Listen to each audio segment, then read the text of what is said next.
समय सार परमागम के कर्ता कर्म अधिकार की 83, 84, 85 और 86वीं गाथा की चर्चा करनी है। उसकी पूर्ण भूमिका के रूप में कर्ता कर्म अधिकार में अब तक क्या कहा गया है उसकी चर्चा करते हुए 69 गाथा से लेकर 79 गाथा तक चर्चा अपन ने कल की थी। उनमें आप अभी जो पाठ कर रहे थे इस पर ध्यान दें तो सारी बात जाना करें माना करें के इर्द गिर्द ही घूमती है। कर्म का बंध कैसे होता है, कर्म का बंध कैसे रुकता है, तो इन दोनों ही बातों में ऐसा नहीं लिखा कि ऐसा करो तो कर्म का बंध होता है और ऐसा नहीं करो तो कर्म का बंध रुकता है, कि ऐसा करो तो कर्म का बंध रुकता है, ये बात नहीं है। करने की बात दोनों में नहीं। हाँ, यही कह रहा हूँ, न बांधने में न छोड़ने में, और हमारे को करने के अलावा कुछ सोचता नहीं है। धर्म के नाम पर भी कर्म के नाम पर भी हमें कुछ करना है, करना है सो मरना है ना। एक नीतिकार का छंद आता है, करस्यामि करस्यामि करस्यामि इति चिंतयन् मरिष्यामि मरिष्यामि मरिष्यामि इति विस्मृतम्। ये करूँगा ये करूँगा ये करूँगा ऐसा सोचते सोचते ये भूल ही गया कि मैं मरूँगा मैं मरूँगा मैं मरूँगा। करस्यामि के चक्कर में मरिष्यामि को याद नहीं रखता है।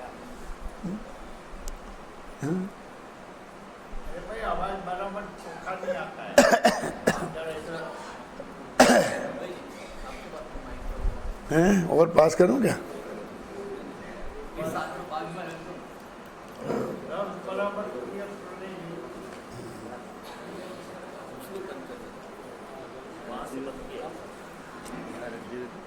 और उसमें भी बात जो लिखी,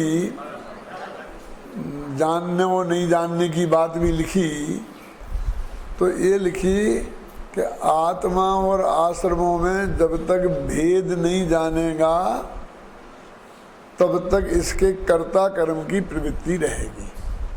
कर्ता कर्म की प्रवृत्ति माने क्या? कि करता रहेगा काम, क्यों? कर तो सकता ही नहीं है। मैं करता हूँ कर्म का और कर्म है मेरा कर्म, ऐसी मिथ्या मान्यता है मिथ्यात्व तो अधर्म। बस खत्म। इसका नाम कर्ता कर्म की प्रवृत्ति है। वो कर्ता कर्म की प्रवृत्ति में भी ये कुछ करता होगा ऐसा नहीं है। बस मैं करता हूँ और एक कर्म, कर्म माने द्रव्य कर्म और भाव कर्म, एक कर्म है। ऐसी जो मिथ्या मान्यता है उस मान्यता का नाम अधर्म है। क्या? अधर्म भी मान्यता का नाम है, किसी क्रिया का नाम अधर्म नहीं है। ख्याल में ना, कोई क्रिया धर्म रूप और कोई क्रिया अधर्म रूप नहीं होती है। रामजी भाई ने धर्म की क्रिया नाम की किताब लिखी, तो ऐसा लगता है कि देखो इसमें तो धर्म की क्रिया बताई है ना।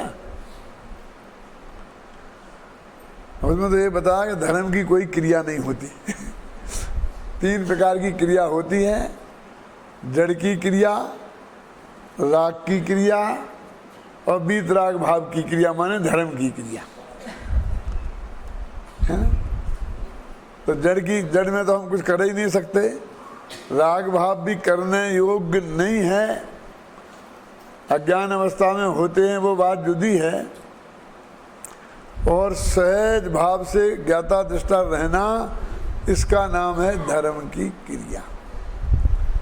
सहज भाव से ज्ञाता दृष्टा रहने का मतलब क्या है? कि जानते रहना कि नहीं, तो नहीं जानते रहना कि नहीं। कि सहज भाव कहा ना भाई, जानने में आ जाए तो जान लेना, नहीं जानने में आए तो नहीं जानना। किसी भी बात के लिए हट नहीं है। जो भी सहज प्रणमन है उसे हमारी सहज स्वीकृति है। क्यों? फिर तो एक काम लग गया कि तो जानने के काम में लग गए और फिर नहीं जानने के काम में लग गए। क्यों? अभी सबको जानने के चक्कर में पड़ा था और अब पर जानने में ना आ जा, इस चक्कर में पड़ा रहेगा। जानने से बचने में पड़ा रहेगा ना, तो फुर्सत कहाँ मिली? क्यों? तो वो कहते हो आत्मा और आश्रमों का भेद जाने जीव जब, तब वो ज्ञान होगा और उसको बंद नहीं होगा, बस खत्म। अब हमारी एक ही तो समस्या है कि हमें कर्म बंद नहीं करना है। क्यों? तो उन्होंने 1 मिनट में ये उपाय बता दिया कि बस तुम इन दोनों को जुदा जुदा जानो, जुदा जुदा करो नहीं। क्योंकि जुदा जुदा तो हैं। जो चीज़ जुदी नहीं है उसे दुनिया में जुदी की नहीं जा सकती, और जो जुदी है उसे इकट्ठी की नहीं जा सकती। करना तो कुछ है ही नहीं। मैं एक अच्छे उदाहरण के माध्यम से इस बात को स्पष्ट करता हूँ बहुत सरलता से, कि एक भाई बोले कि पंडित जी हम दोनों भाइयों में अब बहुत झगड़ा हो रहा है, अब ये निभेगी नहीं, ज़्यादा दिन चलेगी नहीं, इसलिए हम आपसे कहते हैं कि आप हमारा निपटारा करा दो, बंटवारा करा दो। और यदि आपने नहीं किया तो ये सांझ की हांडी चौराहे पर फूटेगी। हम आपस में नहीं निपट सकते, फिर आपकी बहुत बदनामी होगी। ये हमारी क्यों होगी? हांडी तुम्हारी फूटेगी तो बदनामी भी तुम्हारी होगी ना, क्योंकि हम तुम्हारे चेले कहलाते हैं ना, हम तुम्हारे अनुयायी कहलाते हैं ना, हम भी मुमुक्षु कहलाते हैं ना। क्यों? इसलिए तुम बदनाम होगे, तो तुम हमको न्यारा न्यारा कर दो। मैंने भाई क्या करना है न्यारा न्यारा, तुम तो न्यारे न्यारे हो ही। क्यों? कहते हो ये बात प्रवचन की बात प्रवचन में चल रहा है मैंने कहा अच्छा ठीक है, चलो अभी वे बैठते हैं। तुम्हारे 4 लड़के हैं, तुम्हारी 4 लड़कियां हैं, 2 लड़की तुम्हें इन्हें दे दो, 2 लड़के इनसे तुम ले लो। नहीं, ये नहीं चलेगा, मैं कोई लड़की फड़की लेने वाला नहीं हूँ। मेरी ये 5-4 हुंडियाँ हैं, मैं किसी को देने वाला नहीं हूँ। क्यों? ये करोड़ों लेके आएंगी हैं? तो फिर तुम तो कह रहे थे बंटवारा कर दो, कि ये तो बटे बटाए हैं, ये तो जिसके हैं उसके हैं, इसमें तुम्हारी कोई जरूरत नहीं है आपकी समझ आई ना बात है? जो बटे और पत्नियां वे भी बटी बटाई हैं, बात मत करना। क्यों? तो अब कई माँ बाप ही बचे क्यों? जो इकट्ठे हैं तो उन्हें बांटे। कैसे बांटे बोलो? एक को माँ दे दें, एक को बाप दे दें कि नहीं ये तो सही बंटवारा नहीं हुआ, मैं क्यों लूंगा मम्मी को? क्यों? बाप तो अभी काम करता है, चलेगा। पत्नी बोली कि नहीं मैं तो मम्मी को ले हुई, रसोई वो संभाल लेगी। क्यों? ये नहीं, तो आधा आधा तब बंटवारा सही होगा। तो आधा आधा कैसे करें बोलो? 6 महीना इसके पास रहे, 6 महीना उसके पास रहे, माँ इधर रहे बाप उधर रहे, तो बागबान जैसी हालत हो जाएगी क्यों बागबान? आप क्यों नहीं हंसे? कुछ समझ में कुछ नहीं आएगी। इन ब्रह्मचारियों की क्या समझ में आए? बागबान एक फिल्म है अमिताभ बच्चन की जिसमें ये बताया है कि माँ बाप की बुढ़ापे में क्या दुर्दशा होती है, ये बच्चे लोग क्या हालत कर देते हैं, ये बताया है उसमें। ख्याल में? तो माँ बाप कैसे बटे? जो इकट्ठे हैं वे बट नहीं सकते, और जो जुदे जुदे हैं उन्हें बांटने की जरूरत नहीं है, तुम ही कहते हो। कह रहे ना, तो हम क्या करें, क्या बांट दें तुम्हारा? बोले ये छोड़ो ना इन बातों को, माँ बाप को भी छोड़ दो, बाल बच्चे भी छोड़ दो। मैं कहा बचा क्या है, रुपया पैसा? कि हाँ। एक आदमी के पास 3 करोड़ रुपया थे और उसके 2 बच्चे थे। तो वो बच्चे नहीं जानते थे कि मैं 1.5 करोड़ का मालिक हूँ। एक समय भी भूलते थे कभी वो। घर में 10 गायें हैं तो मेरी 5 हैं, क्यों? 4 बंगले हैं तो मेरे इसमें 2 ही हैं, नहीं जानते थे। वे भी बेटे बटाए हैं।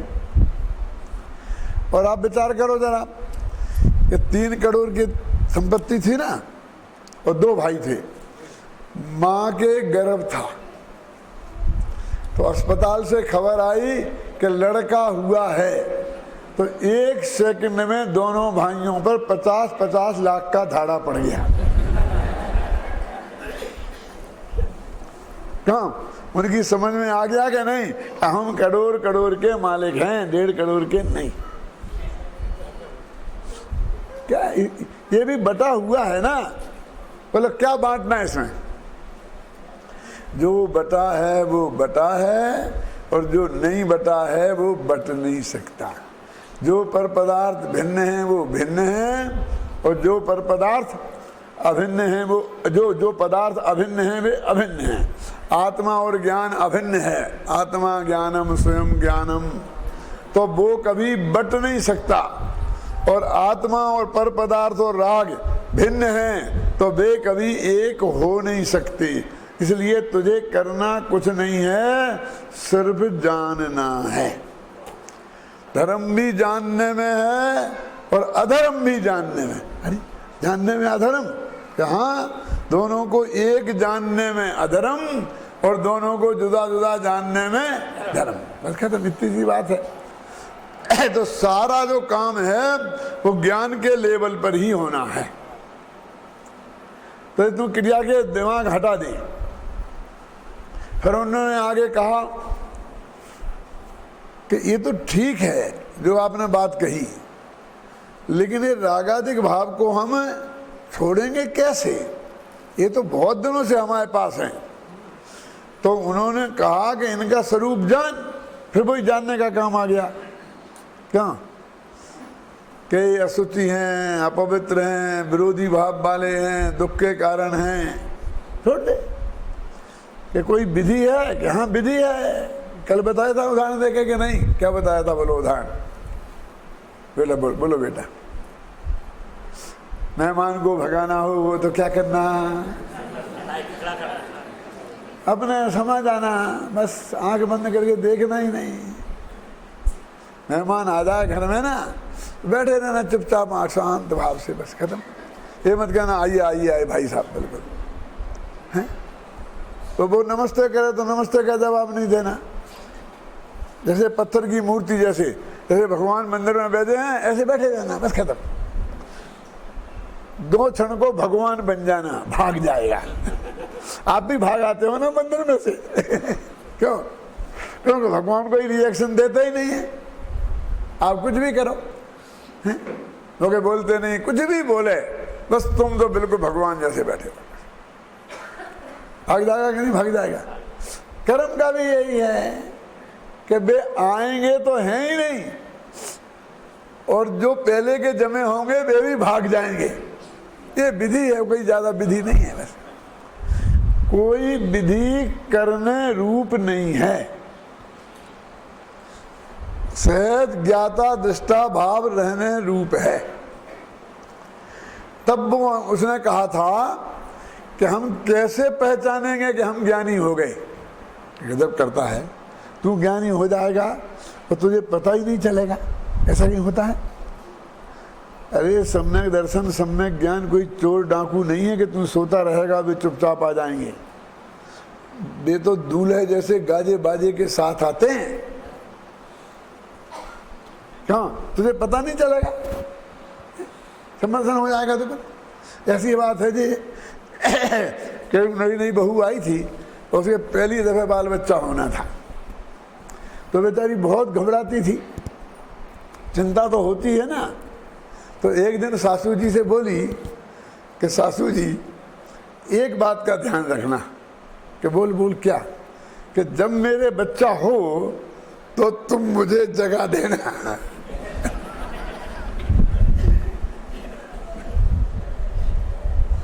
कि पगली मैं तुझे जगाऊंगी, तू तो सारे मोहल्ले को जगा देगी। पुत्र रत्न की प्राप्ति ऐसे ही थोड़ी हो जाती है, सोते सोते में हो जाएगी ऐसा नहीं है। ऐसे ही तुम्हें सम्यक दर्शन सम्यक ज्ञान ऐसे सोते सोते में ही हो जाएगा, ऐसा नहीं है कि तुम्हें पता ही नहीं चले और कोई दूसरा बताए कि तुम्हें सम्यक दर्शन हो गया है। क्यों? तो ही तुम चिन्ह तो बताओ। हम अपने को तो जाने तो कैसे ही जाने कि हमें ज्ञान कब हुआ, और हमें तो कभी कभी पड़ोसी को भी जानने की इच्छा होती है कि इन्हें ज्ञान है कि नहीं है। क्यों? सचमुच सच्ची बात तो ये है कि हमें सम्यक दर्शन है कि नहीं है ये जानने की इच्छा बहुत कम लोगों को होती है, लेकिन ये दूसरे को है कि नहीं है इसकी चिंता बहुत ज़्यादा को होती है कि नहीं? बोलिए। तो उन्हें पहचान का चिन्ह ऐसा बताओ कि जिससे हम थोड़ा निर्णय कर सकें। तो उन्होंने बताया होगा कि ऐसा कहें कि 3 गिलास पानी पिए तो सम्यक दृष्टि और 1 पिए तो मिथ्या दृष्टि। क्यों? और आधा गिलास फेंक दे तो मिथ्या दृष्टि है, और संभाल संभाल के 1-1 बूंद पिए तो सम्यक दृष्टि। ऐसी कोई क्रिया नहीं बताई। हाँ, हम ऐसी बताने लगते हैं, जरा ऐसा बैठा रहे तो सम्यक दृष्टि, ऐसा हो जाए तो मिथ्या दृष्टि, 3 तकिया लगा ले तो सम्यक दृष्टि। हाँ, बिना तकिया के बैठे तो मिथ्या दृष्टि। ऐसी कोई परिभाषा कोई लक्षण नहीं बताया। अरे भैया वो लक्षण गाय भैंस कुत्ते बिल्ली पे भी घटना चाहिए, क्योंकि सम्यक दर्शन उन्हें भी होता है। क्यों? मैं आपको एक सही घटना सुनाता हूँ, बहुत मारने का आनंद आएगा आपको। एक राजस्थान में कोटा के पास एक गांव है जयथल। जब तुम पढ़ते थे ना तब की घटना है, वो सच्ची घटना है। तो वहाँ एक धर्मचंद जी करके विद्वान हैं, अपना पंडित जी हैं, और अच्छा मोक्ष मंडल चलता है। तो उन्होंने एक विधान किया था जिसमें भाग्य से मैं, युगल जी और बाबू भाई तीनों जने वहाँ गए थे। गांव तो छोटा है लेकिन वो उनका धर्म प्रेम ज़्यादा था, हम लोग गए थे। वहाँ एक बहन थी और जैसे सम्यक दर्शन हो गया था ऐसी प्रसिद्धि थी चारों तरफ, और जगह जगह इस बात का बहुत जोरदार प्रचार था कि युगल जी साहब ने उसे सर्टिफाइड कर दिया है कि ये सम्यक दृष्टि है। मुकुंद भाई सच्ची घटना है। जवाहरलाल जी हमारे साथ थे, अभी भी हैं मौजूद गवाही के लिए, विदिशा वाले जवाहरलाल जी हमारे साथ थे। वो आई और सब हम तीनों जने बैठे थे और बातचीत करने लगी, इतना लंबा घूंघट डाले थी, और उसका पति बगल में बैठा था, ज़्यादातर वही बोलता था, वो बहन बोलती नहीं थी। इन्हें सम्मेलन हो गया, जो हो गया, जब सम्मेलन हुआ तब से सारा गड़बड़ हो गया है। हाथ में लेटने को जंगल में लोटा लेके जाना पड़ता था ना, तो हाथ में लोटा छूट जाता है, बीच में ही आत्मा में चली जाती हैं तो रोटी जल जाती है। ऐसे ऐसे बहुत बहुत बातें वो पति बताता जा रहा था, और मेरी तो सारी गृहस्थी डिस्टर्ब हो गई। और जब से इन्हें सम्यक दर्शन हुआ है तो होते होते शांति से बैठे बाबू भाई और युगल जी बैठे रहे, मैं भी बैठा ही था, लेकिन मेरे से चुप नहीं रहा गया। क्यों छाबड़ा जी तुम भी थे क्या? तो फिर क्या हुआ, मैंने कहा कि वो लोटा छूट जाता है क्या? हाँ, तो ऐसा करो कि न्यूरोलॉजिस्ट को दिखाओ।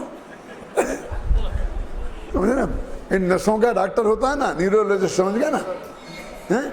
उसको दिखाओ। ये कोई पार्किंसंस की बीमारी हो सकती है, ये कुछ ना कुछ ऐसा हो सकता है। नहीं, सम्यक दर्शन से लोटा हाथ में नहीं छूटता, ये कहीं परिभाषा नहीं लिखी कि सम्मदर्शन हो जाता है तो लोटा हाथ से छूटने लगता है। मैंने कहा तुम्हारा जीवन अव्यवस्थित हो गया है कि हाँ, तो जरूर तुमको मेंटल डॉक्टर को दिखाना चाहिए। फिर तो कितना गुस्सा आया होगा समझ लो आप। क्यों? क्योंकि सम्यक दृष्टि का जीवन, ग्रस्त जीवन अत्यंत व्यवस्थित होता है।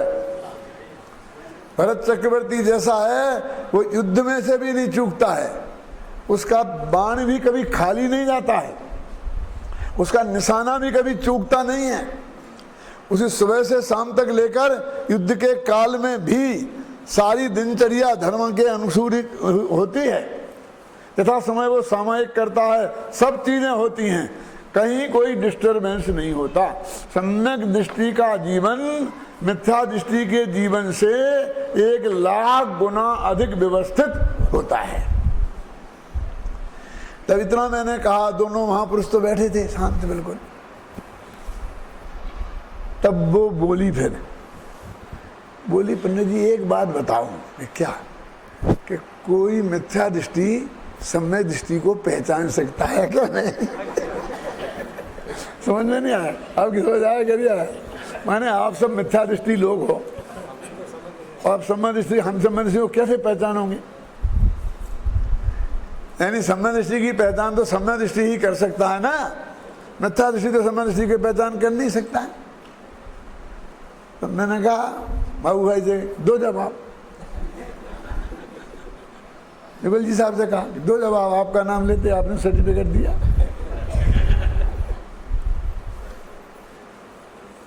जब दोनों फिर चुप रहे तो मैंने कहा कि बहन ये बताओ कि किसी सम्यक दृष्टि को मिथ्या दृष्टि के सर्टिफिकेट की जरूरत पड़ती है क्या?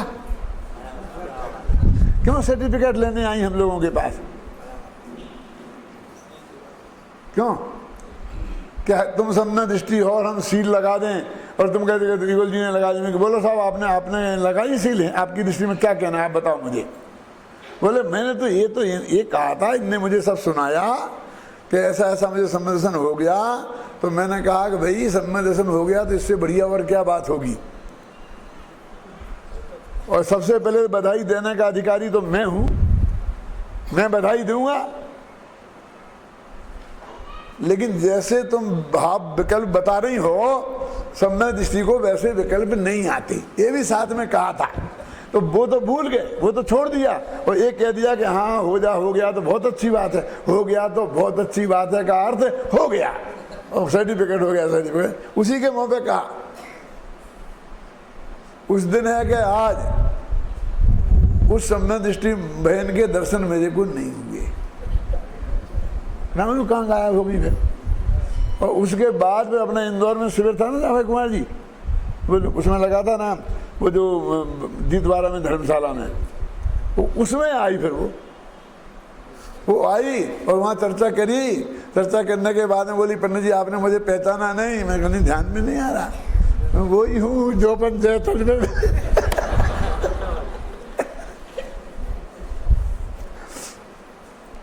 मेरे कहने का मतलब है बाहर के कोई लक्षण नहीं है। वो क्या परिभाषा बताई यहाँ सम्यक दृष्टि को पहचानने का चिन्ह?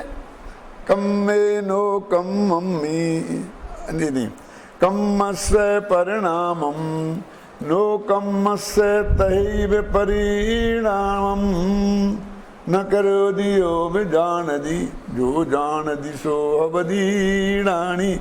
जो जानता है वो ज्ञानी है। ज्ञानी है तो जानने वाला ही होना चाहिए ना, उसकी परिभाषा तो जानने ही तक होना चाहिए ना।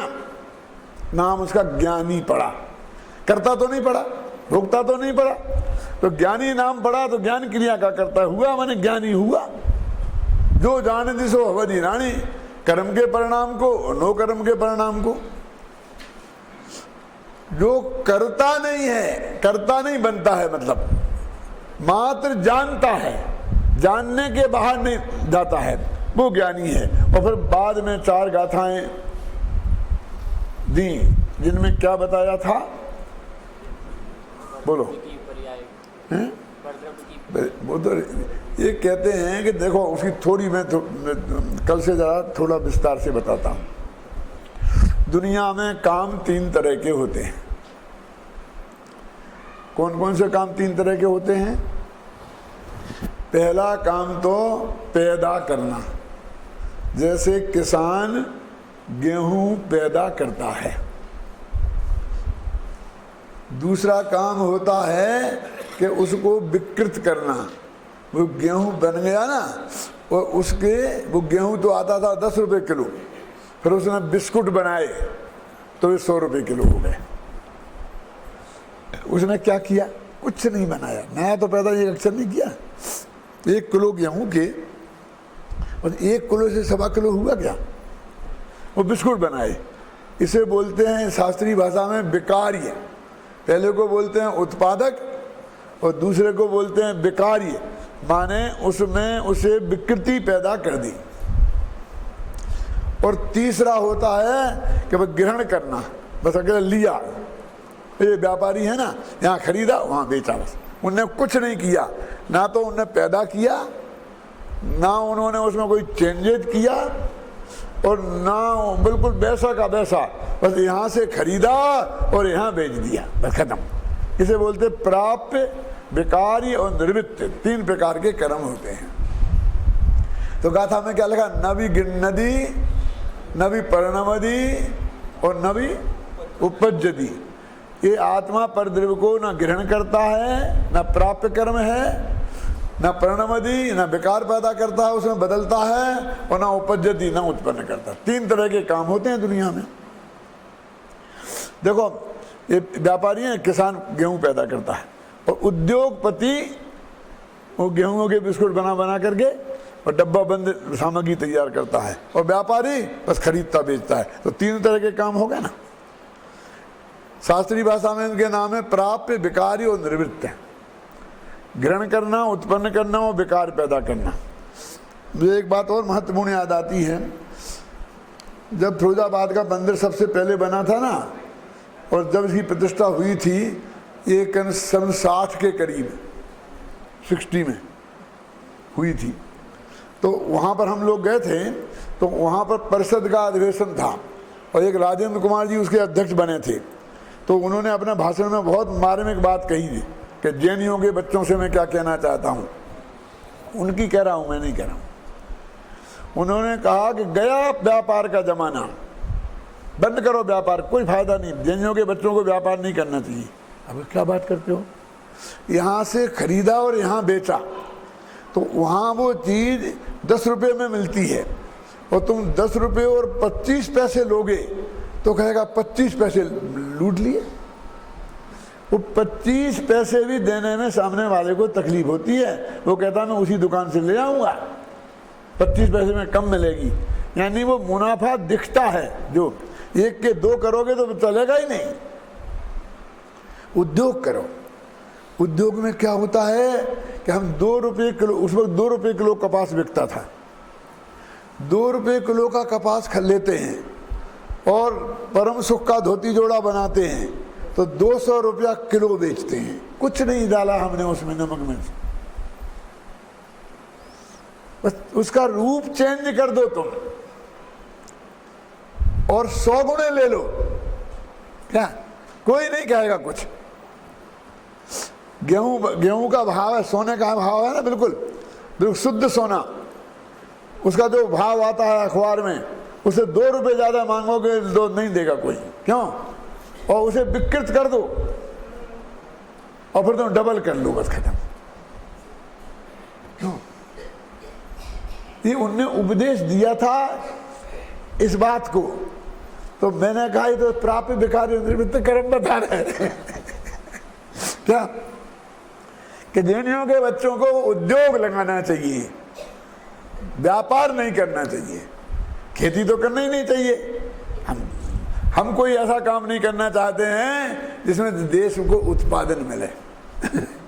मैंने बिल्कुल निकम्मे लोग, समझ घबराना नहीं, जो नया कुछ पैदा नहीं करते। समझ गए? जो देश का विकास के लिए तो नया पैदा होना चाहिए ना कुछ।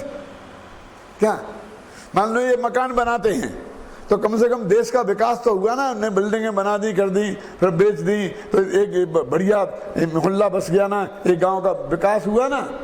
कि हम तो कुछ नहीं करते हैं। जब कोई बिल्डर कोई एरिया में बिल्डिंग बनाता है तो हम उसमें आधे फ्लैट बुकिंग कर देते हैं,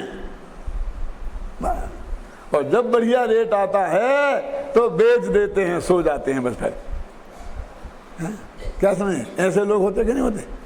अब वो प्राप्त वाले हैं, समझ गए ना?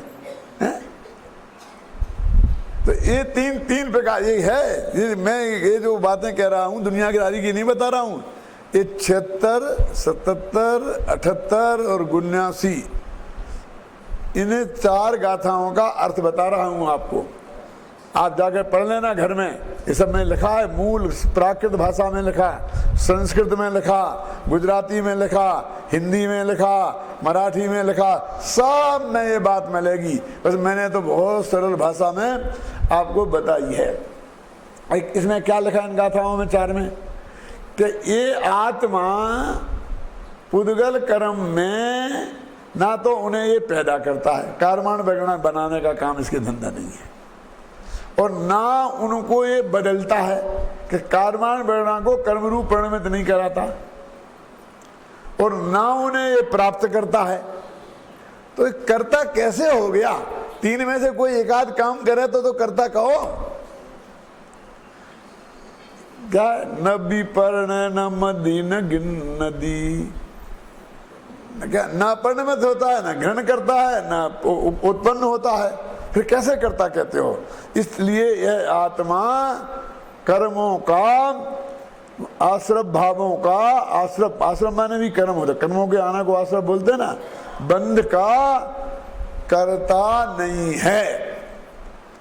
फिर कहा कि फिर इसका काम क्या है, करता क्या है? हम तुझे समझा रहे कि करता नहीं है ना, कि नहीं साहब मुझे बताओ, फिर ये फालतू बैठा रहे क्यों? काम तो हर एक को करना चाहिए ना, मुफ्त की रोटियां तो किसी को नहीं खाना चाहिए ना। कि ये जानता है, ये जानने का काम करता है। क्या? जब वे गेहूं पैदा होते हैं तो उन्हें पैदा होते जानता है, जब उनके बिस्कुट बनते हैं तो उन्हें बिस्कुट बनते जानता है, और जब वे कोई बेचता है तो उन्हें बेचते हुए जानता है। बस खत्म, ये तो जानता है। तो कहते हो गया ना, पुद्गल कर्मों को जानने का काम ये करता है। तो एक काम तो इसके एक करने, पुद्गल कर्म का कुछ नहीं करता, ये क्यों बोलते हो? समझ ना? कमल जी बोलो। अब करना हो गया ना कि भैया ये मैं पूछता हूं, ये जानना ये कर्मों का काम है कि आत्मा का? तो ये आत्मा ने अपना काम किया, उसका कहाँ किया?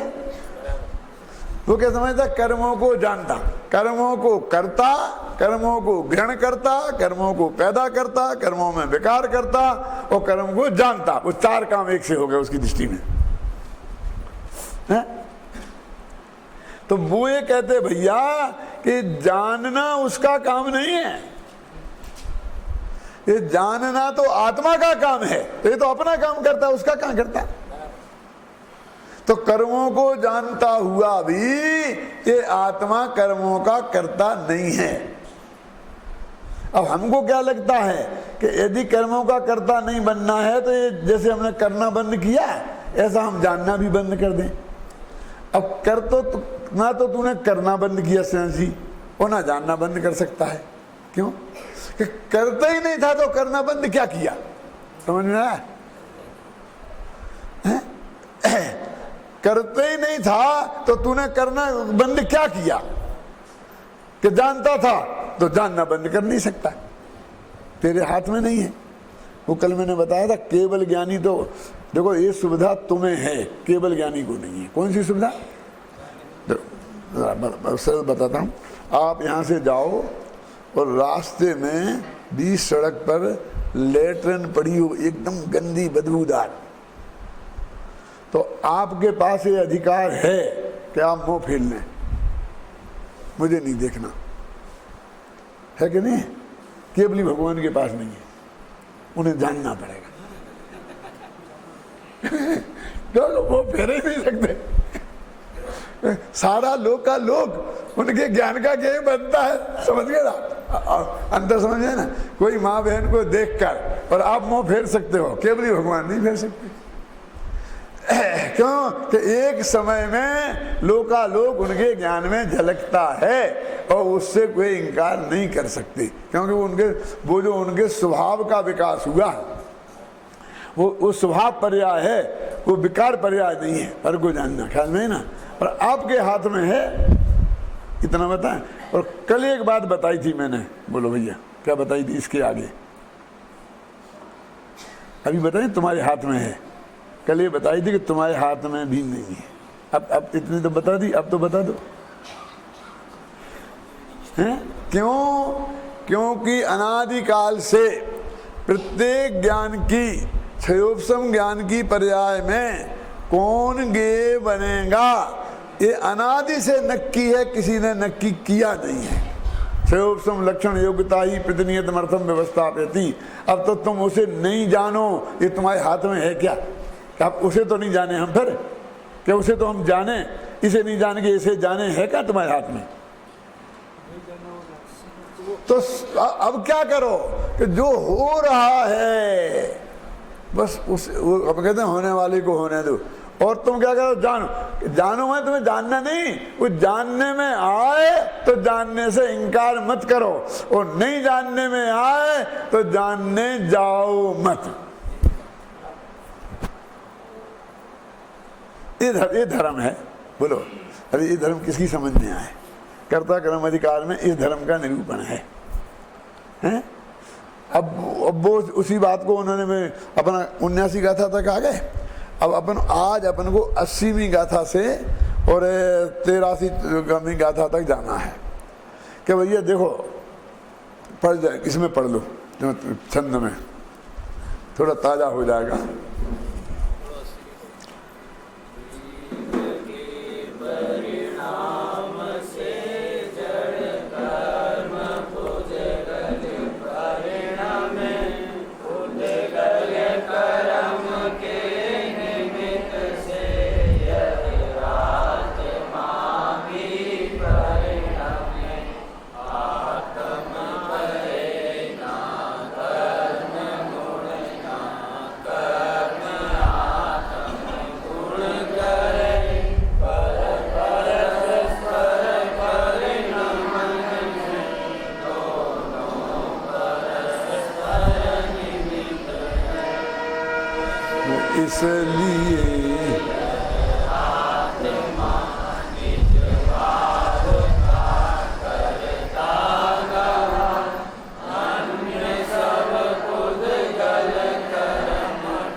अब ये 4 गाथाओं की चर्चा अपन कर रहे हैं, 80 से लेके 83 तक।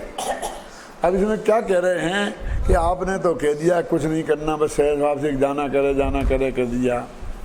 लेकिन हम तो ऐसा देखते हैं कि जब कर्म का उदय आता है तो हम, क्रोध कर्म का उदय आता है तो हमें गुस्सा आ जाता है, और हम गुस्सा करते हैं तो कर्म बन जाते हैं। क्या इसका ये प्रश्न है? और तुम कहते कुछ नहीं होता, ये हो तो रहा है। हमने तुम्हें गाली दी तो तुम्हें गुस्सा आ गया, हम बिल्कुल साफ देख रहे। हमने आपकी प्रशंसा की तो आप खुश हो गए, और आप कहते कुछ नहीं होता, हम नहीं मानते। तो उन्होंने कहा कि देखो भैया, ये इतना बड़ा जो अज्ञान अनादिकाल से आज तक हुआ है, उसके पीछे उसमें कुछ ना कुछ होना चाहिए। ये एकदम अपन कहते, हमारे यहाँ कहावत है कि तीथरे का सांप बनता है, तीथरा भी नहीं होगा तो सांप नहीं बनता। समझ में आया कि नहीं आया? ऐसी लटक नहीं, कोई कपड़ा लटक रहा अंधेरे में तो ये सांप है भागते हैं, तो कहते हाँ सांप तो था ही नहीं, सांप तो था ही नहीं, लेकिन तीथरा था ना, कपड़ा था ना। तीथरे का सांप बनता है, वो तीथरा नहीं होता तो सांप का भ्रम नहीं होता। माने कुछ ना कुछ तो है। माने हमको ये भ्रम हो गया कि हम परद्रव्य के करते हैं और परद्रव्य हमारा करता है, तो उसमें कुछ ना कुछ तो कारण है। ये समस्या खड़ी हुई। यानी बिल्कुल ही तुम हवा में ही उड़ा रहे हो, ऐसी बात नहीं है। देखो इसको जरा मैं और स्पष्ट करता हूं। कोई किसी का नहीं है, ये 100% पक्की बात है कि नहीं? ये अपन बोल देंगे नहीं, हम ना किसी के, कोई ना हमारा। तो ये कोई किसी का नहीं है, तो फिर इसको मेरा बेटा क्यों कहते हैं और इसको क्यों नहीं कहते हैं? इसमें कुछ ना कुछ तो है, समझे? इसको मेरा माँ बाप क्यों कहते हैं और बाकी इतने लोग हैं उनको मेरा माँ बाप क्यों नहीं कहते? इनको मेरा गुरुजी क्यों कहते हैं और बाकी के लोगों को क्यों नहीं कहते हैं? बिल्कुल ऐसी बात नहीं कि हवा में उड़ गई हो बात। टोडरमल जी ने मोक्षमार्ग प्रकाशक में इस प्रश्न को बहुत उठाया गंभीरता से, और कम से कम 100 जगह नहीं तो 10 जगह एक ही जवाब दिया है कि निमित्त नैमित्तिक संबंध घने हैं, इसलिए भिन्नता भाषित नहीं होती, और जिस विचार से भिन्नता भाषित होती है मिथ्यात्व के जोर से वो विचार हो सकता है। ये कम से कम 10 जगह रिपीट किया होगा। एक ही उत्तर है कि भी फिर क्यों कि इसने, कुमार ने घड़ा बनाया, सुनार ने हार बनाया, कोरी ने कपड़ा बनाया, ये क्यों कहते हैं? कुमार ने हार बनाया क्यों नहीं कहते? और कुमार ने घड़ा बनाया कहने वाले को बुद्धिमान मानते हैं, कुमार ने हार बनाया कहें तो उसे मूर्ख मानते हैं। आप समझ रहे? कुंभम करोती थी कुंभकारा, स्वर्णम करोती थी स्वर्णकारा। ये सारा जो लोग का व्यवहार है ये हवा में तो नहीं चला है, बस इसके पीछे कोई हेतु है। बस इस बात का जवाब इन 4 गाथाओं में दिया गया है कि पुद्गल कर्म के उदय का निमित्त होता है तो उस समय आत्मा में मोह राग द्वेष के परिणाम होते हैं।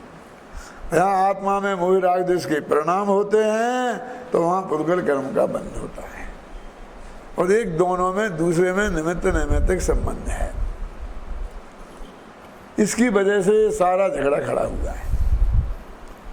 देखो सुबह 5 साढ़े 5 बजते हैं और मुर्गा बोलता है। अब मैं बोलता हूं कि सुबह हुआ इसलिए मुर्गा बोला कि मुर्गा बोला इसलिए सुबह हुआ।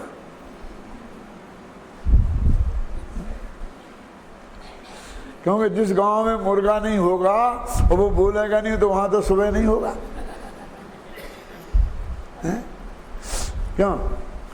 तो कहते हैं कि सुबह अपने कारण हुआ और मुर्गा अपने कारण बोला, इनमें बिल्कुल भी कोई कर्ता कर्म संबंध नहीं है।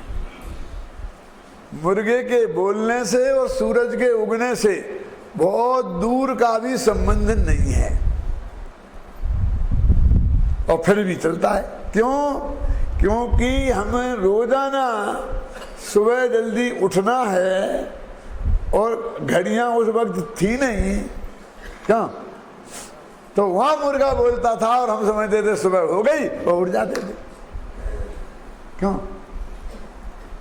तो हमारे ज्ञान के काम आ रहा था, यद्यपि उनमें कोई संबंध नहीं था, लेकिन दोनों का समकाल था। क्या? पुत्र का जन्म होना और माँ बाप को पुत्र की प्राप्ति होना, दोनों का एक काल है। उसको अपने पुण्य के उदय से वो मनुष्य गति में पैदा हुआ, और माँ बाप को अपने पुण्य पाप जो भी हो उदय से बेटे की प्राप्ति हुई। लेकिन उनको अपने पुण्य कर्म के उदय से हुई और उसको अपने पुण्य कर्म के उदय से हुई, और उनके पुण्य कर्म के उदय से बेटे को माँ के पेट में नहीं आना पड़ा। क्यों? और बेटे के पुण्य पाप कर्म के उदय से माँ बाप को बेटे की प्राप्ति नहीं हुई। आप समझ गए ना? ये बताना चाहते हैं। सबके अपने अपने चल रहे हैं और सब अपना अपना हिसाब लगाते रहते हैं। क्यों? हमारे पाप कर्म के उदय से हमारे पिताजी का स्वर्गवास हो गया। अरे वाह! क्यों? मैंने कहा चलो एक बात तो तुम्हारी समझ में आई। क्या अबे जी? कि पाप कर्म के उदय से स्वर्गवास होता है। समझते स्वर्गवास भी पाप का होता है। हाँ, पाप कर्म के उदय से स्वर्ग। हम में रोजीना मंदिर में प्रवचन में कहते थे तो तुम हमारा गला पकड़ते थे कि हैं क्यों कि पुण्य पाप समान है, और आज तुमने साफ साफ स्वीकार किया कि हमारे पाप कर्म के उदय से हमारा बाप मरा है। क्यों? तो ये स्वर्गवास हुआ है। तो स्वर्गवास, मैंने कहा भैया बाप मर गया, इस कीमत पे भी तुम्हारी समझ में ये बात आ गई हो तो बहुत सस्ता सौदा है। महंगा नहीं है कि परस्पर निमित्त नैमित्तिक संबंध इतने हैं। कमलनी जल हर बसे और चंदा बसे आकाश, और जाकी जासों भावना सोता ही के पास। कमलनी से चंद्रमा का क्या लेना देना? कमलनी समझते हैं? एक होता है कमल, एक होता है कुमुद। सूरज के उगने पर कमल खिलता है और चंद्रमा के उगने पर कुमुद खुलता है, तो कुमुद को बोलते कमलनी। रजनी है ना, रात्र का, तो वो कहते भैया कोई संबंध नहीं है, कमलनी का खिलने का और चंद्रमा का कोई लेना देना नहीं है, लेकिन दोनों का काल एक है। कमलों का खिलना और सूरज का उगना, दोनों का काल एक है, और उनका निमित्त नैमित्तिक संबंध है। क्या? चकवा और चकवी को बिसूरते हुए देखा पवनज्जय ने, और पवनज्जय ने को अंजना की याद आ गई और वे अंजना के पास आ गए। तो फिर ऐसा करना चाहिए कि अंजना वो चकवा चकवी के लिए धन्यवाद प्रस्ताव तो भेजे कम से कम, क्योंकि कितना बड़ा काम कर दिया उसका। 22 साल का भयंकर दुख तो कोई नहीं बैठ सका था, उस चकवा चकवी ने कर दिया। तो मैं पूछता हूं कि वो चकवा चकवी जो दुखी हो रहे थे ना वियोग के कारण, वो अंजना को सुखी करने के लिए हो रहे थे? उनका कोई संबंध है? बिल्कुल नहीं है। लेकिन निमित्त नैमित्तिक संबंध इसी को बोलते हैं ना, कोई संबंध नहीं, उसका नाम निमित्त नैमित्तिक संबंध। ख्याल में आई ना? तो वो कहते हैं निमित्त नैमित्तिक संबंध है, इसलिए ये सब झगड़ा खड़ा हुआ। तो वो कहते हैं पर तुम्हारा क्या कहना है ना संबंध? कि हमारा ये कहना है निमित्त नैमित्तिक संबंध है पर कर्ता कर्म संबंध नहीं है, और कर्ता कर्म संबंध नहीं है तो भोक्ता भोग संबंध भी नहीं है। भोक्ता भोग संबंध नहीं है, कौन सी गाथा में है? बोलो। 83, देखो देखो 83 में पढ़ो।